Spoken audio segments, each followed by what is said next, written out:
Welcome to the Grizzled Geek and Review for March 30th, 2018. I'm Mike. I'm Doug. And we're here for your weekly wrap-up of nerd news. And our top story today is that Avengers Infinity War is not our top story this week. So, it's different from every other week. Yeah. Big news is this week is that Fox X-Men movies are shuffling around. Right. They're being shuffled once again. New Mutants got put off once. Now it's getting put off again. So we were originally going to get 3 X-Men movies this year. We're going to have Deadpool. We're going to have New Mutants, and we were going to have Dark Phoenix. Now we're getting Deadpool. Right. That's it. Yep. So there you have Dark Phoenix moving to February of next year. Right. Which pushes. But that one has no explanation. Well, a little bit. We'll get into that here in a second. Okay. But the New Mutants, which was going to be in February next year, gets pushed again till August of next year. Okay, August 2019. August 2019. So now they're basically it's reshoots. None of these movies aren't ready yet. Dark Phoenix had a test screening. There's no word on exactly what the scores was on that test screening, but apparently because of that test screening, we have to. They're redoing a lot of the. Right. Yeah. So they have to go back and do some free shoots. And the problem is that Game of Thrones is filming right now.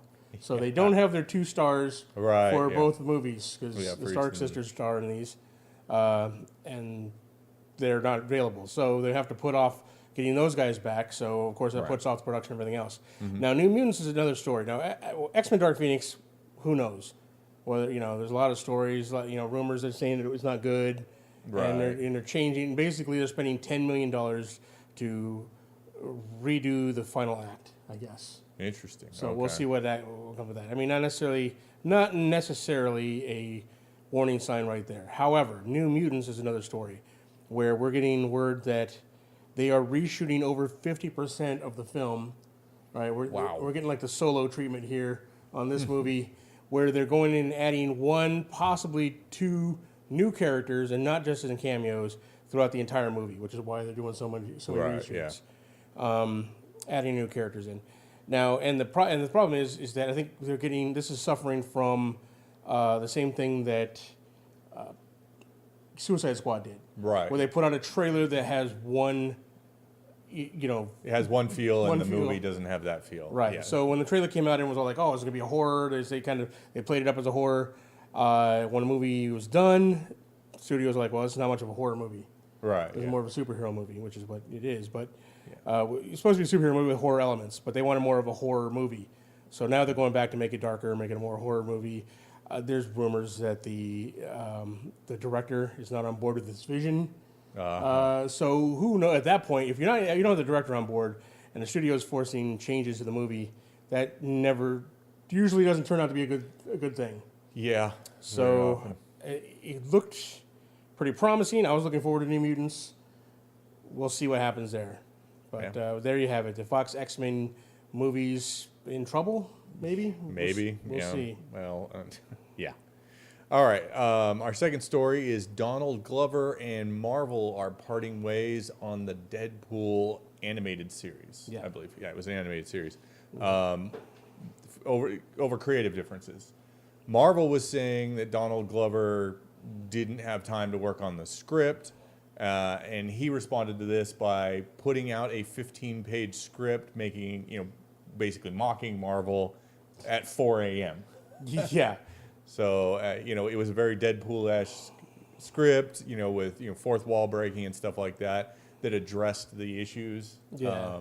So it also had some, you could tell there wasn't enough current references that happened after the announcement that he wrote this on the spot. Yeah. I mean, yes. Proving that he knew the character of Deadpool. And that he was available, he could pump stuff out. Yeah. So we're not sure what the real cause was or what this means going forward because he's a Disney employee, I guess, or he's in Solo. And technically he was in Homecoming too, right? Yeah, he's in Spider-Man Homecoming. Whether or not and a recurring character in the comics, so yeah, theoretically an important character if he's Miles Morales' uncle.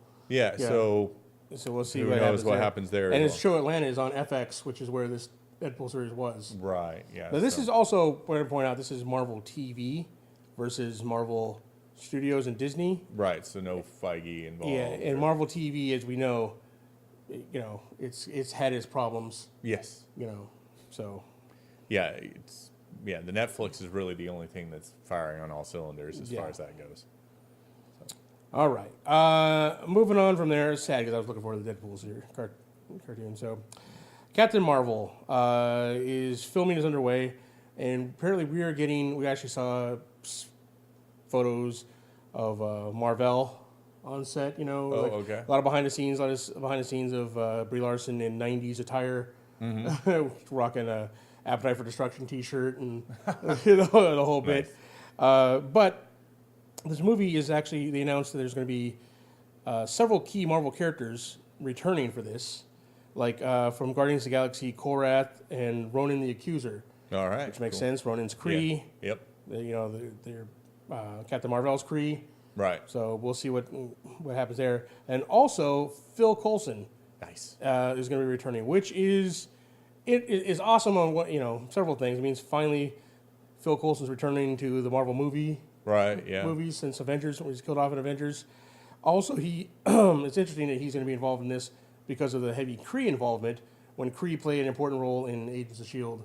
TV series. So that's true. We'll see what happens there. But I'm excited to see all these. Ronan, I think was given enough of a shot in that movie to really shine. Oh, right, yeah. I'd like to see him, and also Phil Coulson. So to see him back would be great. Yeah, definitely. All right, Phil Lord and Chris Miller are still getting a credit on Solo, a Star Wars story. They said, in light of the creative differences, we elected to take an executive producer credit.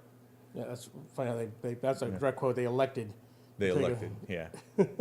So yeah, I don't know what the other option was. Yeah. As far as what they could have taken, but maybe they could have fought for a co-director if they maybe there has to be a certain percentage of the movie redone before they could. Yeah. Who knows what they could have fought for there, but that's interesting. Yeah. All right, that's it for our big stories. Now we on to our nerd nuggets, our geek bites, our small stories. He just likes to get a rise out of me on that.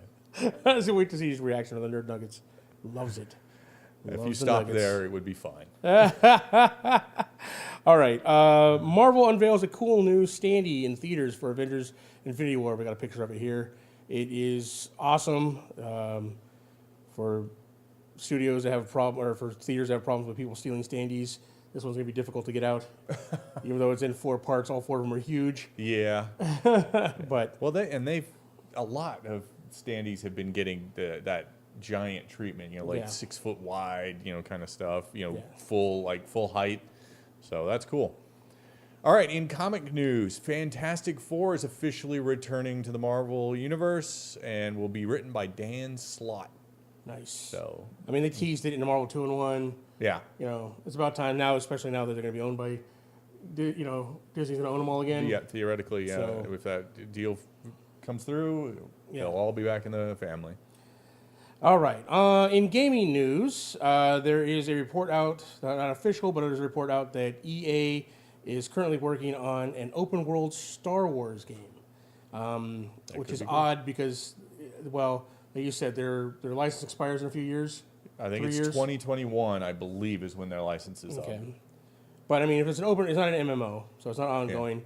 It's something like Mass Effect or Fallout, something like that. An open world video game is said to be on multiple platforms. Mm-hmm. Problem is, EA usually tends to shuffle their people around when it comes to new projects. So I'm wondering whether or not the Star Wars MMO, Star Wars Knights of the Old Republic, will suffer from this. I'm going to say no. It can't get much worse than it's been recently, so probably not. See Doug's videos on recent changes to Star Wars Old Republic. Yeah. But, the other interesting thing is there have been rumors swirling recently that EA might be losing the license early. So if this is true, that would seem to indicate not only is that not true, you would think that if they were vying for something like this, because they don't make one-offs typically. Yeah. They like to make series of games, and if that's what's going on, then maybe they're thinking they've got a good chance of keeping the license. True. Who knows? Or it's inevitable, and they want to get the last bit of money from Star Wars licensing before they lose it. So we will see. All right. Gambit movie news. This comes up every couple of months or so. Yeah. Supposedly, it's going to start production in June 19th, but we still don't know who's going to direct it or what the cast is. Yeah. Is Channing Tatum still involved? There's no news. That's a short period to have to get a whole crew wrangled up for. Yeah. I mean, to announce a start date like that, I don't know. I've gotten to the point with Gambit, I'll believe it when I'm buying tickets for it. When I see production, images and stuff like that, maybe get a trailer, then I'm like, okay, cool. Yeah. All right. Deadpool 2 is looking to open at a lower rate than his first one. Not going to make it. I mean, it broke records when it first came out. The first one did. Right. Yeah. Second one's not going to do that. It's estimated for its opening weekend run of $100 million, and it's looking at opening $100 million less than its for the final run. The final run of it domestically is going to be about $100 million lower than the first. Oh, I got it. So, okay. We'll see. I mean, it looks good. I mean, again, these estimates have been wrong quite a bit, especially when it comes to these superhero movies. Yes, true. If Deadpool is good and word of mouth gets out about it, it's really good. I think it's going to shatter this. So. All right. Gina Rodriguez to star as Carmen Sandiego for a Netflix show. So that's interesting. Yeah. There's a little nostalgia for you. Yeah. Yeah. Speaking of the 90s. Yeah. Where in the world is Carmen Sandiego? All right. Zach Penn is writing a ROM movie. Rom the Space Knight. Rom the Space Knight for Paramount. Now, this is all part of that Hasbro extended universe with Micronauts, G.I. Joe, Transformers. Oh, right. Okay. So we'll see whether or not ROM has any kind of Easter eggs or tie-ins with any of those other stuff or not. But yeah, okay. I mean, ROM was a toy. It was a comic line based on a toy, but the comics is where it actually took off and had a really good story. You know, fighting Dire Race, and it actually had a good story. So. Yeah. All right, this one is cool. I'm excited about this. Astro City is becoming a TV series on Fremantle. Fremantle. I've never heard of it. I'm not familiar with Fremantle either, but I mean, I guess it's one of the billion streaming services. I bet it'll come out on DVD/Blu-ray. Probably. That's when I'll see it. Because I'm not getting another streaming service just for. I mean, Astro City's awesome. Yeah. If they do it well, this is great source material. So Yes. I'd love to see that. But we'll see what happens. Okay, so tonight we're going to see Ready Player One. Actually, last night. Actually, last night, because we're in the future right now. We're going to see Ready Player One, and we'll have our review of it up hopefully over the weekend. However, it is an amazingly low estimate for a Steven Spielberg big budget movie. Yeah. It's only listed estimated at $42 million for the weekend, which is wow. That's insane. That's second or third week for this kind of movie. It's crazy. Despite critical acclaim, people that have seen it have pretty high positive reviews of it. Right, yeah. The critics love it. It's certified fresh on Rotten Tomatoes with 84%. Okay. So it sounds like a good movie. We'll let you know what we think of it. Right. But, I think the marketing campaign, we've said this before. Yeah. The marketing campaign for this movie horrible. was horrible. And You had no idea what was going on. It was just a bunch of nostalgia things. yeah. A lot of action scenes that you've got to assume were a lot of the, climactic moments. Yeah. Not any kind of story build to it. So who knows? Yeah. All right, just days after totals from Justice League came in, DC Entertainment President Diane Nelson announces an extended leave of absence. I'm going to take those vacation days before she gets fired. Yeah. One would presume. 100%. We'll see what happens there. But again, this is one part of the big shakeup with Warner Brothers over the fallout of Justice League. Right. Justice League taking a lot of people down with them. It's so sad because it had the potential. It was a decent movie. It wasn't as bad as people make it out to be. Yeah. Could have been a lot better if it hadn't been rushed. Yes. So all of those executives that got bonuses should lose their jobs. Absolutely. All right. Now in a bit of sad news. Our last story we're talking about an LA tradition. Meltdown Comics is closing. I think today was their last day. They closed this week. It was the comic book store on the Sunset Strip. It's where Hollywood went to get their comics. Right. They had place in the back where comics and acts would perform. Right. There, it was I had a brief relationship with Gaston, the owner.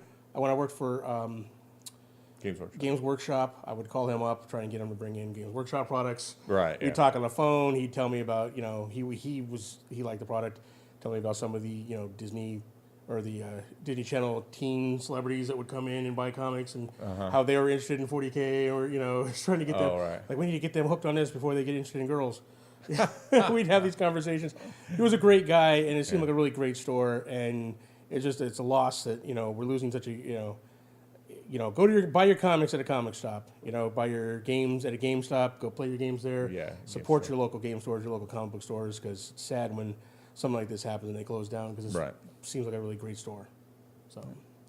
There you have it, folks. One more news story that we didn't include on here, and we're late to the game on this because I haven't really touched on this in any of our shows, but I'm a big wrestling fan. I'm a wrestling nerd, so this kind of fits in there. Daniel Bryan is back, and he's wrestling at WrestleMania, so check out WrestleMania in 10 days now, 9 days. Right. We're going to be checking out WrestleMania.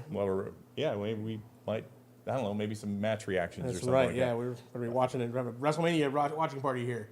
So... Cool deal. Awesome, guys. Well, there you have it, our weekly wrap-up of Nerd News. If we missed anything, let us know. If you have any opinions on any of the stories we mentioned, leave comments down below for us.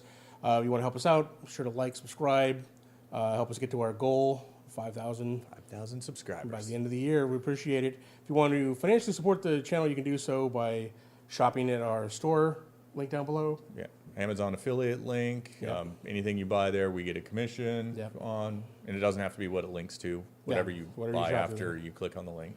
Or you can become one of our patrons with the link down below where you get access to shows early and special content just for patrons. So thank you guys, and we'll see you next week with some more nerd news. Bye. Bye.